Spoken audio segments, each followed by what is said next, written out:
Join Stella Academy, Goa's best coaching for IIT, JEE and medical exam preparation. Register today for Stellar Talent Search exam. Admissions are open for repeaters medical batch for NEET 2021.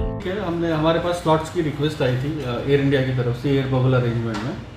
तो जो schedule उन्होंने हमको submit किया है वो 14 अप्रैल से 28 अक्टूबर तक का शेड्यूल दिया है उन्होंने एयर बबल अरेंजमेंट में, जो कि SVO जाएगा फ्लाइट और दिल्ली से गोवा, गोवा से SVO से फिर गोवा एंड देन गोवा से फिर दिल्ली जाएगा वो एयरक्राफ्ट। और ये एक अच्छा चेंज है जो मैं समझता हूँ गोवा के लिए बहुत इंपॉर्टेंट रोल प्ले करेगा। एक विंडो ओपन हो रही है।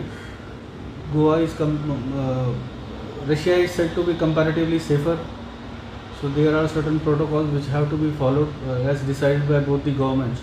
तो उन प्रोटोकॉल्स के अंतर्गत जैसे भी वो मोमेंट फाइनलाइज होगा, कैसे मूवमेंट करना है, उस हिसाब से हमने ऑलरेडी उनको स्लॉट्स दे दिए हैं और ये 28 अक्टूबर तक हैं। इस पे क्या है? यस, जो फ्लाइट्स यूके के लिए रिज्यूम होनी है उसकी भी एक रिक्वेस्ट हमारे पास आई है। वो स्लॉट्स भी हमने क्लियर किए हैं।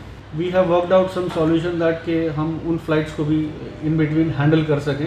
सो Goa is a safe destination, people are coming, people are taking care and we are also insisting upon all the passengers who are coming to terminal or entering the terminal to wear the mask, follow the social distance, and whatever best we can do, whatever best we can try to convince people, make them understand, we are trying from our side. Domestic front पे not on that Sunday also, but even उसके बाद भी और as on date, if you see, we are after Bombay and the AI airports, or even considering Ahmedabad also, we are having the maximum number of passengers footfall at Goa. So it's a good sign.